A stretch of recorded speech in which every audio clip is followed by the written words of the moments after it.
بسم اللہ الرحمن الرحیم۔ السلام علیکم۔ ہم آج بھی صحیح بخاری کا مطالعہ جاری رکھیں گے، اور اللہ تعالیٰ کے فضل و کرم سے ابھی تک ہم نے صحیح بخاری کی پہلی 10 کتابوں کا مطالعہ کر لیا ہے۔ ان میں کتاب وحی، کتاب ایمان، کتاب علم، کتاب وضو، کتاب غسل، کتاب تیمم، کتاب نماز، کتاب اوقات نماز اور کتاب اذان کا مطالعہ کر لیا ہے، اور آج کل ہم کتاب اذان کے مسائل صفت الصلاۃ کا مطالعہ کر رہے ہیں، اور اللہ تعالیٰ کے فضل و کرم سے ہم نے 8 سے 12 نمبر حدیث تک کا مطالعہ کر لیا ہے۔ انشاءاللہ ہم آج اپنا مطالعہ 813 نمبر حدیث سے کرتے ہیں۔ باب سجدہ کرتے وقت کیچڑ میں ناک زمین پہ لگانا۔ حدیث نمبر 813۔ ہم سے موسیٰ بن اسماعیل نے بیان کیا، انہوں نے کہا ہم سے حمام بن یحییٰ بن عبد الکثیر نے بیان کیا، انہوں نے ابو سلمہ بن عبد الرحمن سے انہوں نے بیان کیا، حضرت ابو سعید خدری رضی اللہ تعالیٰ عنہ کی خدمت میں حاضر ہوا۔ میں نے عرض کیا فلاں نخلستان میں کیوں نہ چلیں، سیر بھی کریں گے اور کچھ باتیں بھی کریں گے۔ چنانچہ آپ تشریف لے چلے۔ ابو سلمہ نے بیان کیا کہ میں نے راہ میں پوچھا، شب قدر کے متعلق آپ اگر کچھ نبی کریم صلی اللہ علیہ وسلم سے سنا ہے تو اسے بیان کیجیے۔ انہوں نے کہا نبی کریم صلی اللہ علیہ وسلم نے رمضان کے پہلی عشر میں اعتکاف کیا، ہم بھی آپ کے ساتھ اعتکاف میں بیٹھ گئے، لیکن جبریل علیہ السلام آئے، انہوں نے بتایا آپ جس کی تلاش میں ہیں شب قدر وہ آگے ہے۔ چنانچہ آپ نے دوسری عشر میں بھی اعتکاف کیا، آپ کے ساتھ ہم نے بھی۔ جبریل علیہ السلام دوبارہ آئے اور فرمایا آپ جس کی تلاش میں ہیں وہ رات آگے ہے۔ پھر آپ نے 20ویں رمضان کی صبح کو خطبہ دیا اور فرمایا جس نے میرے ساتھ اعتکاف کیا وہ دوبارہ کرے، کیونکہ شب قدر مجھے معلوم ہو گئی ہے لیکن میں بھول گیا، وہ آخری عشرہ کے طاق راتوں میں ہے۔ میں نے خود کو کیچڑ میں سجدے کرتے دیکھا، مسجد کی چھت کھجور کی ڈالیوں کی تھی، مطلع بالکل صاف تھا، اتنے میں ایک پتلا سا بادل کا ٹکڑا آیا اور برسنے لگا۔ پھر نبی کریم صلی اللہ علیہ وسلم نے ہم کو نماز پڑھائی، اور میں نے رسول اللہ صلی اللہ علیہ وسلم کی پیشانی اور ناک پر کیچڑ کا اثر دیکھا، آپ نے خواب سچا ہوگا۔ میں اس شب میں پانی اور کیچڑ میں سجدہ کر رہا ہوں۔ ترجمہ باب یہاں سے نکلتا ہے کہ آپ نے پیشانی اور ناک پر سجدہ کیا۔ حمیدی نے اس حدیث کی دلیل دی ہے، پیشانی اور ناک میں اگر مٹی لگ جائے تو نماز میں نہ پوچھے۔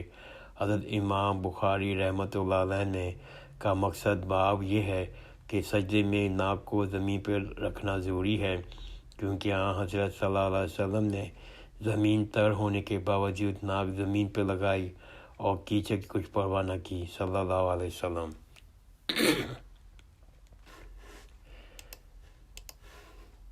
حدیث نمبر 814۔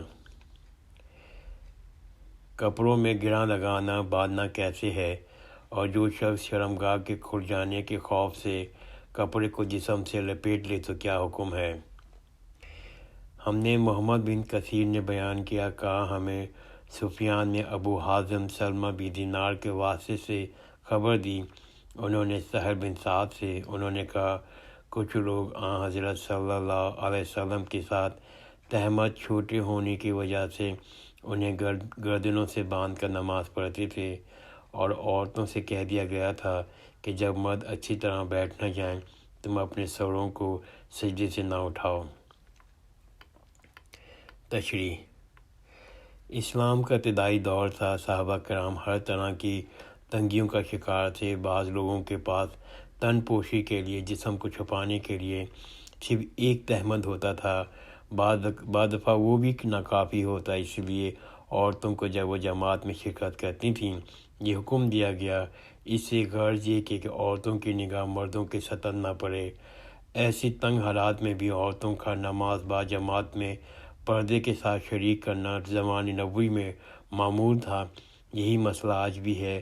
اللہ نیک سمجھ دے ہم کو اور نیک عمل کرنے کی توفیق دے، آمین۔ حدیث نمبر 816۔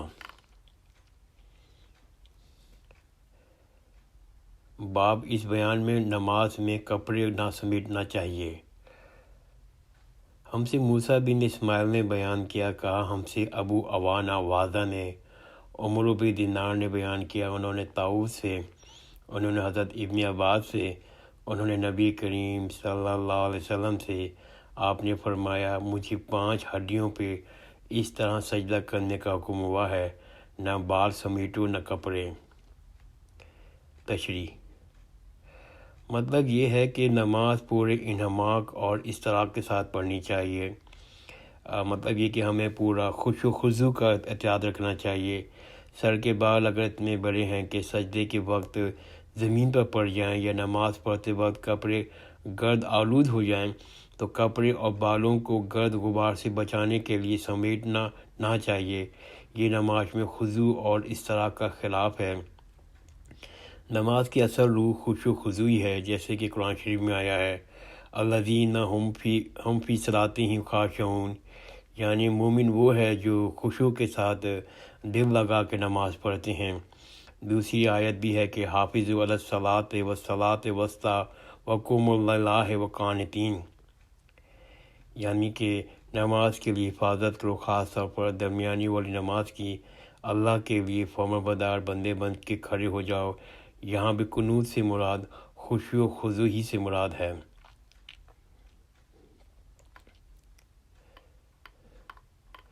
حدیث نمبر 817۔ سجدے میں تسبیح اور دعا کا بیان۔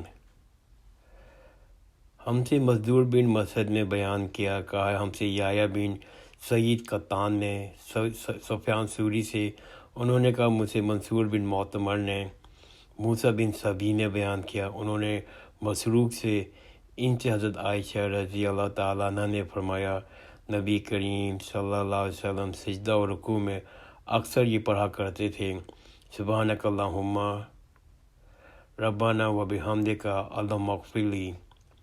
اس دعا کو پڑھ کر آپ قرآن کے حکم پر عمل کرتے تھے۔ تشریح: اصل میں سورہ اذا جاء نصر اللہ میں فسبح بحمد ربک واستغفر، اپنی رب کی پاکی بیان کر اور اسے بخشش مانگ۔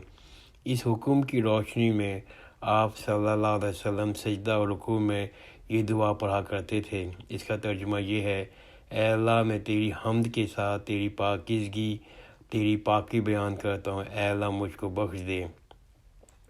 اصل میں اس دعا میں تسبیح بھی ہے، تحمید بھی ہے اور استغفار، تینوں چیزیں موجود ہیں، اس لیے رکوع اور سجدے میں اس کا پڑھنا افضل ہے۔ جبکہ رکوع میں سبحان اللہ رب العظیم، سبحان اللہ رب الاعلیٰ، سجدے میں سبحان اللہ رب الاعلیٰ، یہ بھی مسنونہ دعائیں ہیں، یہ بھی آن حضرت صلی اللہ علیہ وسلم سے ہی ثابت ہوتی ہیں دعائیں ہیں، اور آیات قرآنیہ بھی ہیں، جیسا کہ مختلف آیات میں بھی آیا ہے۔ ایک روایت میں یہ بھی ہے کہ حضرت سورہ اذا جاء نصر اللہ کے نزول کے بعد آپ ہمیشہ رکوع و سجود میں اس دعا کو پڑھتے تھے، یعنی کہ سبحانک اللہم ربنا و بحمدک اللہم اغفر لی۔ اور علامہ امام شوکانی رحمۃ اللہ علیہ اس کا مطلب یوں نکالتے ہیں کہ یعنی کہ یا اللہ مجھے محض تیری توفیقی ہدایت اور فضل سے تیری پاکی کو بیان کرتا ہوں، اپنی طرف سے اس کار عظیم کے لیے مجھ پر کوئی قوت نہیں ہے۔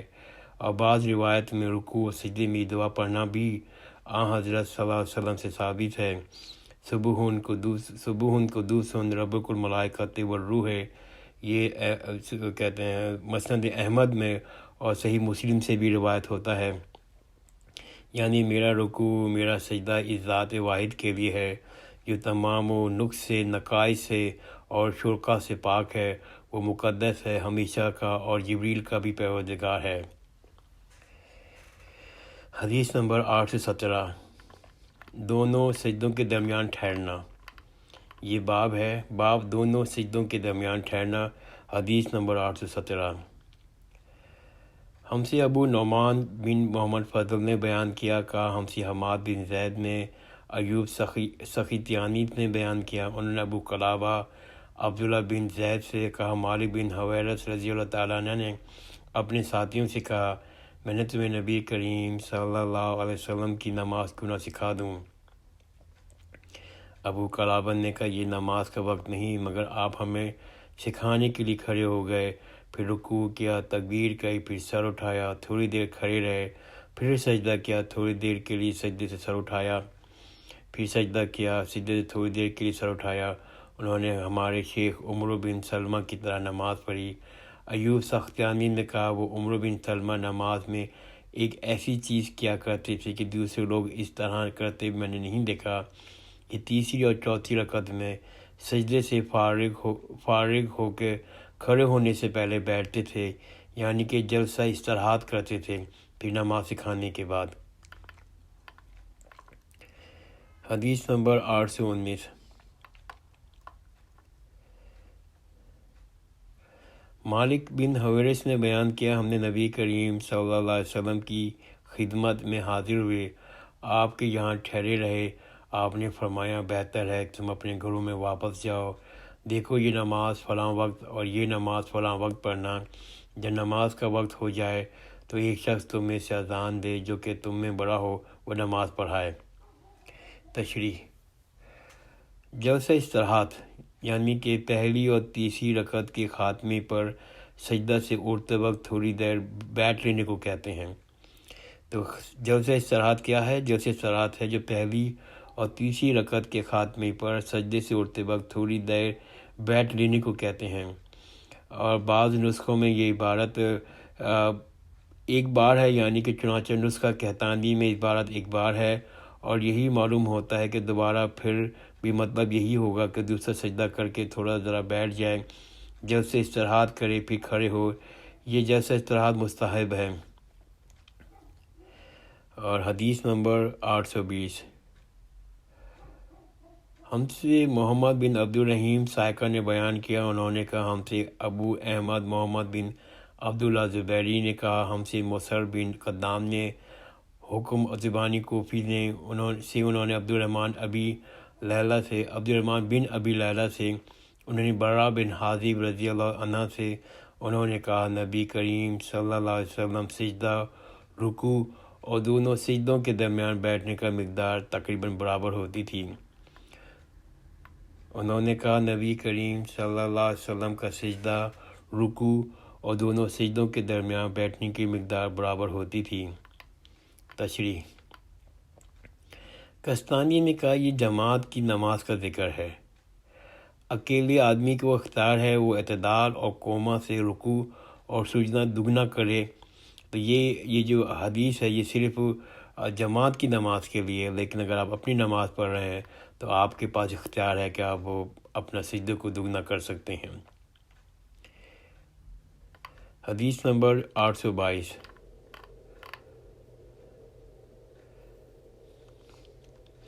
باب اس بارے میں کہ نمازی سجدے میں اپنے دونوں بازوؤں کو جانوروں کی طرح زمین پہ نہ بچھائے۔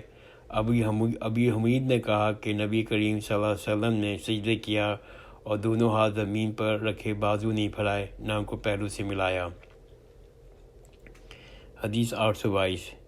ہم نے محمد بن بشار نے بیان کیا، انہوں نے کہا، ہم سے محمد بن جعفر نے بیان کیا، انہوں نے کہا، ہم سے شعبہ نے بیان کیا، انہوں نے کہا، قتادہ نے سنا، انہوں نے حضرت انس بن مالک رضی اللہ تعالیٰ عنہ سے سنا، انہوں نے بیان کیا، نبی کریم صلی اللہ علیہ وسلم نے فرمایا، سجدے میں اعتدال کو ملحوظ رکھو، نہ اپنے بازو کتوں کی طرح نہ پھیلایا کرو۔ نبی کریم صلی اللہ علیہ وسلم نے فرمایا، سجدے میں اعتدال کو ملحوظ رکھو، اپنے بازو کتوں کی طرح نہ پھیلاؤ۔ تشریح: کیونکہ اس طرح بازو پھیلانا یا بچھانا سستی اور کاہلی کی نشانی ہے، اور کتے کے ساتھ تشبیہ اور بھی مذمت ہے، اس کا پورا لحاظ رکھنا چاہیے ہم سب کو۔ اور ایک امام کستانی تو یہ کہتے ہیں کہ اگر کوئی ایسا کرے گا تو نماز مکروہ تنزیہی ہوگی۔ حدیث 823۔ یہ باب اس شخص کے بارے میں ہے جو شخص نماز کی طاق رکعت میں پہلی اور تیسری میں تھوڑی دیر بیٹھے اور پھر اٹھ جائے۔ حدیث 823۔ ہم سے محمد بن سبان نے بیان کیا، انہوں نے کہا، ہمیں حسین نے خبر دی، انہوں نے کہا ہمیں خالد خزا نے خبر دی۔ ابو قلابہ سے انہوں نے بیان کیا مجھے مالک بن حویرث لیثی رضی اللہ عنہ نے خبر دی، آپ نے صلی اللہ علیہ وسلم کو نماز پڑھتے بھی دیکھا، آپ نے طاق رکعت میں ہوتے ہوئے اس وقت تک نہ اٹھے جب تک تھوڑی دیر بیٹھ نہ لیتے۔ حضرت مالک بن حویرث رضی اللہ تعالیٰ نے خبر دی، آپ نے نبی کریم صلی اللہ علیہ وسلم کو نماز پڑھتے دیکھا، آپ صلی اللہ علیہ وسلم جب طاق رکعت میں ہوتے اس وقت تک نہ اٹھتے جب تک تھوڑی دیر بیٹھ نہ لیتے۔ طاق رکعتوں سے بعد یعنی پہلی اور تیسری رکعت کے دوسرے سجدے سے جب اٹھے تو تھوڑی دیر بیٹھ کر پھر اٹھنا، اس کو جلسہ استراحت کہتے ہیں، اور یہ سنت صحیح ثابت ہے۔ الحمدللہ ہم نے آج تک اپنا 823 تک کا مطالعہ کیا ہے۔ آئندہ کی نشست میں ہم اپنا مطالعہ 824 سے کریں گے۔ جزاک اللہ خیر، خدا حافظ۔